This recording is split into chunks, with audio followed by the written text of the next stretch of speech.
اليوم الخامس من تحدي 7 ايام صلاة الفجر. اليوم النهارده احلى بكتير، انا صاحي لوحدي من غير منبه، يعني يمكن قبل ما المنبه يرن ب5 دقايق.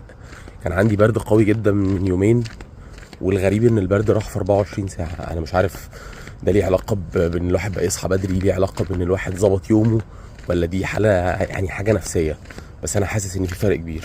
الرحمن الرحيم. نعمل كوفي فلوج كده سريعة بما اننا صاحيين بدري قبل حتى ما ننزل الشغل. صباح الفل عليكم.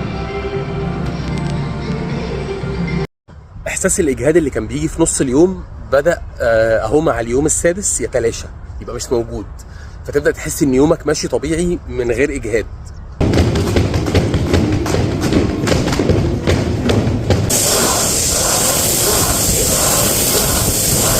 ملخص اليوم السادس: نوم احسن، صحيان اهدى واريح، راحة نفسية اعلى من الايام اللي فاتت، احساس بالطاقة اعلى بكتير، وقت منظم اكتر، امكانيات ان انت ما تتفاجئش بالدنيا وما تبقاش الدنيا هي اللي بتجري وانت بتحاول تلاحقها. الكام ساعة الفرق دول بيخلوك سابق بخطوة، انتاجية احسن في الشغل وطاقة اعلى في التمرين. انا بدأت احس ان انا مبسوط بالموضوع ده، ومش عايزه يبقى تحدي، انا عايزه يبقى اسلوب حياة، يبقى روتين.